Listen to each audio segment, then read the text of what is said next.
Well, this month sees the biggest round of local council elections in England and Northern Ireland since 2019, with 40 million people able to choose new councillors. So how confident are Labour going into this important week? Leader Sir Keir Starmer joins us now on the sofa. A really busy time for you, I know, at the moment. Good morning. And we'll talk about elections in just a moment. But I just want to start with the breaking news that we've had this morning about BP profits. Profit of £3.9 billion announced just in the last few minutes. Just your reaction to that news? Well, it shows that these really huge profits are continuing. This isn't the first, but £4 billion, that's a huge amount of money. And it's always worth bearing in mind that, of course, we want BP and others to make profits so they can invest, but these are profits they didn't expect to make. These are profits over and above because the world price of energy is so high. The question then becomes a political question. Well, what's the choice that you make in relation to that? What we say in the Labour Party is have a proper windfall tax that's effective and use that money directly to freeze council tax. So this year people are facing council tax increases on top of everything else. People are really struggling with their bills, as you know. We say use an effective windfall tax to freeze those bills. The government, unfortunately, has got loopholes in the windfall tax they've put in place, so they're not using that money effectively. And that's why, you know, in the end, this is one of the choices that's going to be on the ballot paper for Thursday, because this is a cost of living crisis election for sure. We've been across the country, as you can imagine, talking to everybody. The number one issue is people saying, look, I can't afford to pay my bills. You know, stories, you'll have heard them, of people going around supermarkets saying, well, I pick something up, I look at the price and then I put it back down again. People yesterday saying that I put my heating on in the morning just for 1 hour, but I can't afford to put it on any other time. These are really difficult choices, not doing things with their kids. So this is a cost of living crisis. It's about choices. Labour is choosing to, in this case, use those excess profits, use a proper windfall tax and use that directly to help people with the bills that they're struggling with. The government, on the other hand, is not doing that. They're making, in my view, the wrong choice. Also, they're not really talking about the issue of the day, which is the cost of living crisis. OK, let's talk about... you're talking about what you call a proper windfall tax. The government would say that they're already charging 35% on energy profits, that levy that is in place. And that just, hang on, that has already raised £4.4 billion so far. Yeah, the government scheme's got huge loopholes in. So if there's investment back into fossil fuel, if you can imagine, I mean, of all the things to put a loophole in, you wouldn't put it in fossil fuel. They've put a loophole in for that, which means that that amount of money that's yielded from the tax is much reduced from what it could be. And therefore, they're not able to match what Labour is saying, which is to freeze council tax. This is one of those policies that, in a way, we've put on the table. We say this is the fair thing to do. We say to the government, look, if you want to take this policy from us and go for it to help people with their bills, then take our policy, we'll vote for it, and you could do this in a matter of weeks. But that's not a choice the government's prepared to take. And this comes on the back of, I think it's next year, is the 13-year anniversary of this government. And for many people, I think they'll be asking that question. Am I any better off after 13 years of this government or not? And across the country, the resounding answer to that question is no, I'm not. And neither are my streets safer, nor is the health service better than it was 13 years ago when they came into power.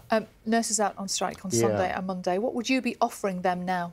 Well, look, I don't want to see the strike. I don't think anybody wants to see that. NHS users are really anxious about operations that are being cancelled, etc. I don't think nurses want to be on strike. My wife works in the NHS, my mum was a nurse, my sister was a nurse, so this runs deep through me. But we've got to a situation which is now a complete mess. If you cast our minds back, just before Christmas, when the nurses' strike started, the nurses said to the government, look, if you come into the room and talk to us about pay, we won't go on a strike. The government sat that out until the 11th hour and created conditions in which we now arrive at a mess. So I do want to see this sorted out. Don't want to see strikes, very clear about that. I do think at the heart of this is, back to that question, why are nurses taking this action? Why are others taking this action? Because in the end, they're struggling to make ends meet because their wages... Well, we would negotiate. I wouldn't say in advance what that would be, but we'd compromise. But we'd also... the direct comparison, if you like, is perhaps this. We've got now the 13 years of this government. We had 13 years of a previous Labour government. We didn't have a national nurses' strike. We had the highest levels of satisfaction in the NHS, and that's the difference you'd get under a Labour government. And would you at least, I know you're saying you don't want to negotiate on air, basically, but would you at least guarantee a rise linked to inflation? Well, I'm not going to go into figures on air, and nobody would and But if you don't do that, if you can't offer nurses that, then in real terms it would be a pay cut still, wouldn't it? Well, look, we would get in the room, we'd negotiate and we would compromise. That's the nature of negotiations. That's what happened under the last Labour government. We didn't have a national nurses' strike. I think there's another element to this which is important. There's huge strain on the NHS, as everybody knows. They're understaffed, under-resourced, and through COVID, it was a really, really hard time. As I say, my wife was in the NHS. This was the time when people were doing extra shift, going in, working really hard. Even on days off, nurses were getting texts to say, is there any way you can possibly come in to help out? So they're exhausted. There's a cost of living crisis. And so we would recognise that and So double... would you guarantee an above-inflation rise? Just finish this point, if I may. We would double the number of nurses and doctors coming into the system because there's a staff shortage. And again, this is about choices. So we would have the biggest expansion of NHS workforce, desperately, desperately needed, which would help with the pressures on the NHS. And we would pay for that by getting rid of the non-dom status. This is the status where the super-rich can choose not to pay their tax in this country. I think that's wrong. I think if you live in this country, you should be paying your tax in this country. And we would use that money directly to give that supply side in for more staff in the NHS, which is a big part of the dispute that's going on. So would you guarantee an above-inflation pay rise? Look, I'm not going to negotiate a figure on air. And a government wouldn't do that either. I mean, negotiations about... Neither would the unions, by the way. No, nobody goes... It's like trying to buy a house. You don't go into a negotiation to buy a house by saying up front what your final price is. So everybody knows negotiations are where you get in a room, you sort out the issues, do it in good faith. And, you know, the one thing I think all of us want to see is an end to these strikes. Local elections this week, and even some Labour MPs and Labour supporters are not very happy with the style of campaigning that you've engaged with. The attack ads on Rishi Sunak, comments about his wife's finances and his family money. And they feel it's just all got a bit nasty, coming from a man who said he wanted to clean up politics. Well, what we've done in this campaign is to hold the government to account for 13 years of failure, because this is a cost of living election. That is the single most important thing on the ballot paper. What are the choices you make on the cost of living? But you've been very personal, haven't you? I think it's right to point out that we've had 13 years now of this government, and nobody is answering the question, do you feel better off, with a resounding yes. If you ask people about the NHS, there's nobody, I doubt you'd get anybody on this programme coming on saying the NHS is now better than when they took over 13 years ago, nor that we're in a safer place. So I think it is important to hold people to account. The campaign itself has been positive, and, you know, we go into those elections 48 hours now till, you know, it's actually election day. We go in good spirits, and by 12:30 a.m. on Friday, we'll begin to see the results, and I will be measuring whether we're making progress from 2019, when we had a very bad election result, to the next general election, which will be next year at some point, to ensure that, you know, we can take the Labour Party from a failure in 2019 back into government, and then actually bring about the changes that we've been arguing for on the cost of living. And I detect across the country that there's a strong sense of people saying, we do need change now. This really isn't working. We need change. And people saying to me, we can't have another 5 years of this, Keir. It's bad enough as it is. It's interesting. The polls suggest you will do well this week, that Labour are far ahead, and I know you say you don't take that for granted. What is interesting, though, is that when it comes to personal ratings and comparisons, you versus Rishi Sunak, you're not so far ahead. In fact, it's pretty even on some issues. Why is it, do you think, that you as leader aren't doing as well as Labour as a party? Well, as leader of the Labour Party, I got elected just 3 years and 1 month or so ago. And I had one job and one focus, which was to take the Labour Party from where we landed in 2019 into government. Now, when I actually took over as leader, most people shook me by the hand and said, good luck, Keir. And in the next breath said, but it is impossible to take the Labour Party from where it's landed in 2019 back into government in 5 years. It's not possible. I said, yes, it is. If we change the Labour Party, if we expose the government and their 13 years now of failure, 14 by the time we get to the election, and we put a positive case for change, then I think this is doable. I'm really glad that the challenge I got 3 years ago in media interviews was, it's not possible, Keir, is it, realistically, to do it in 5 years?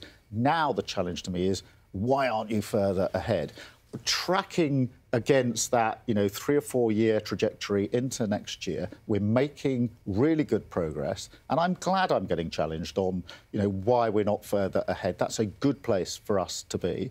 I'm single-minded. I'm focused on taking us forward. I'll be looking at the results this time round. I have to say the government needs to show real improvement, because the cycle we're on, as you know, is a 4-year cycle. So the last set of elections, when these millions of people went to the polls, was 4 years ago.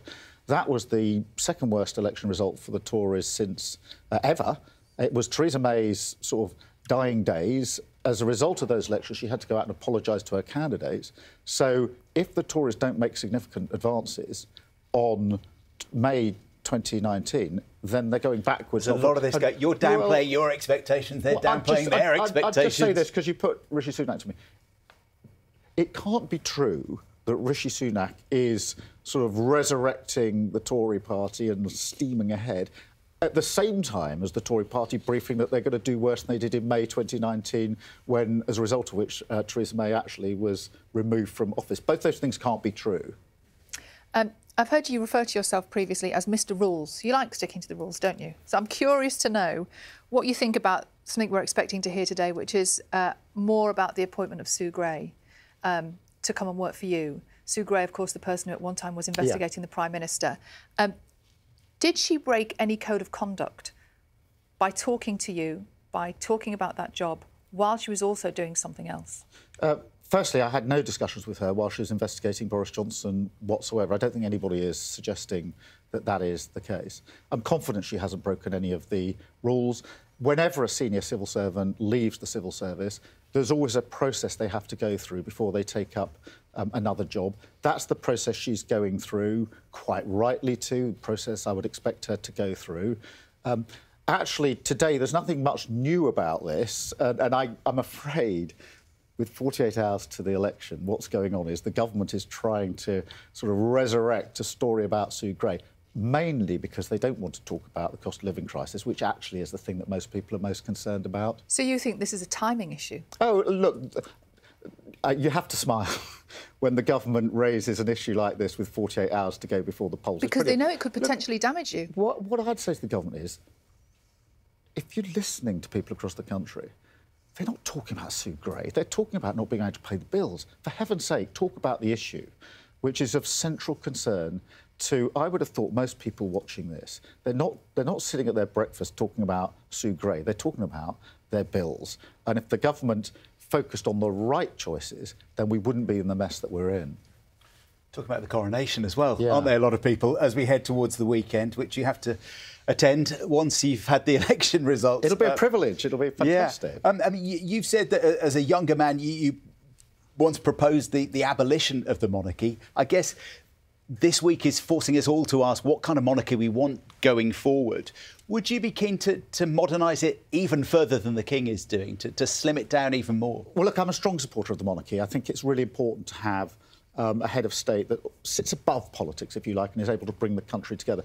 And we saw that when the late Queen died last year. I think it was incredible, the outpouring, millions and millions of people across the country. I want this weekend to be the beginning of the next chapter, if you like, of that, and an opportunity for the whole country to come together. It is a slimmed-down version. I think King Charles will do it in his own way, in a different way. Obviously, I think the memory, the fondness for the late Queen is huge and very deep, but this is a new chapter, a new chance to renew what it means to be headed by a monarchy, a chance for the country to come together. And we do have moments like this. In the pandemic, there wasn't much good going on, and it was huge anxiety. But the one thing I took out of it that was very positive was communities coming together, looking after each other, which is something very British, sort of knocking on each other's doors to check we're all right. We saw it then. I think when the late Queen died, we saw it again. The country sort of stopped and said, look, there are bigger things.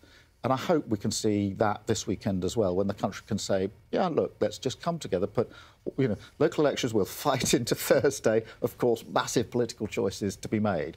But I hope that Saturday we could all come together as a country and celebrate what it is to be so proud of our nation. I suppose you've talked a lot about the cost of living, and I suppose the question is whether in the middle of a cost of living crisis, when we see gold carriages and gold costumes and all the expensive paraphernalia and ceremony at the weekend, how appropriate that is, and whether we need to go further with the monarchy and trim it further back. Well, look, I mean, I understand that, but I do think that, you know, this is a coronation. This has come around for the first time in 70 years.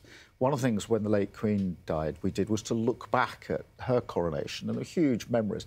And so this is not just about what happens on Saturday. This is about what we look back on in 5 years, in 10 years, in 20 years and 30 years. And my children will look back at this. I mean, they're 14 and 12 now. They'll look back at this in years to come, remembering for the first time, obviously, for them and for me, a coronation. So I understand that argument in the cost of living crisis, but this is something which is going to be heard, I think, through the generations. Street party? Oh, yes, of course. Oh, really?